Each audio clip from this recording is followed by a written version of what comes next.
তো মিটিংয়ে প্রত্যেকটা পার্টি তাদের স্ব অবস্থান করেছেন। তারা মাননীয় চিফ অ্যাডভাইজারকে অকুণ্ঠ সমর্থন জানিয়েছেন। তারা বলেছেন তার নেতৃত্বে তাদের আস্থা আছে, এবং তারা বলেছেন যে কেউ বলেছেন যে তারা বেশ কিছু রিপোর্ট করেছেন যে উনি পদত্যাগের বিষয়টা উনি ভাবছেন।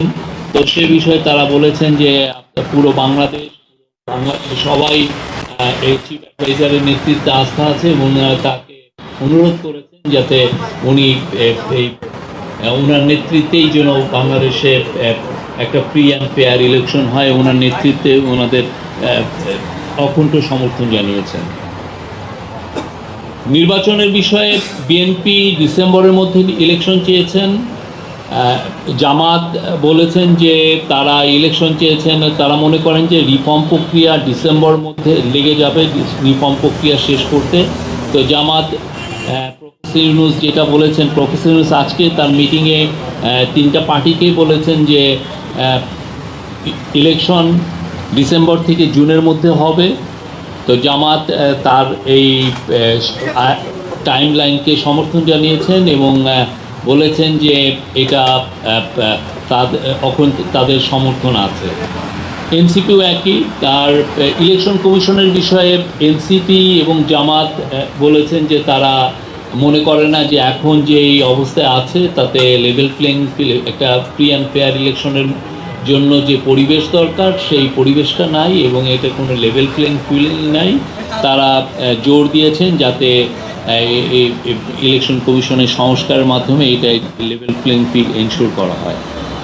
আর সংস্কারের বিষয়ে প্রফেসর আলিস রিয়াজ বলেছেন যে সংস্কার প্রক্রিয়া মিড জুলাইয়ের মধ্যে শেষ করে জুলাই চার্টারটা গৃহীত হবে, এবং জুলাই প্রোক্লেমেশনের বিষয়েও আমাদের কাজ হচ্ছে, এবং আমরা আশা করছি যে খুব দ্রুত এই কাজটা শেষ হবে।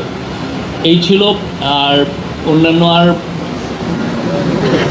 এগুলোই ছিল আজকের।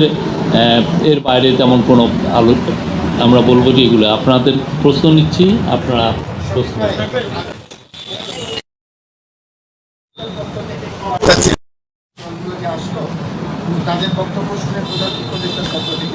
উনি তো প্রত্যেকটা বিষয়ে বিচার প্রক্রিয়ার বিষয়ে প্রধান উপদেষ্টা বলেছেন এই মাসেই বিচার প্রক্রিয়া শুরু হবে। জুলাই যে হত্যাযজ্ঞ হয়েছে সেটার বিচার প্রক্রিয়া এই মাসে হবে, এবং পার্টিগুলো তার কাছে অনুরোধ করেছেন যে খুব বিচার প্রক্রিয়ার জন্য খুব কুইক হয়, এবং but at the same time যাতে ডিউ প্রসেসটা মেনটেন করে যত দ্রুত বিচার প্রক্রিয়া করা যায়।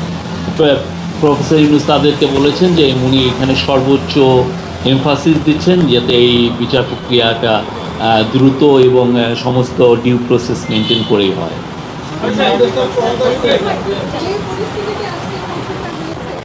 সংকটের কি হলো আমরা জানি না, এটা আমরা বলতে পারি যে আজকে খুবই সৌহার্দ্যপূর্ণ পরিবেশে বাংলাদেশের তিনটি নেতৃস্থানীয় পার্টির সাথে আমাদের চিফ অ্যাডভাইজারের মিটিং হয়েছে।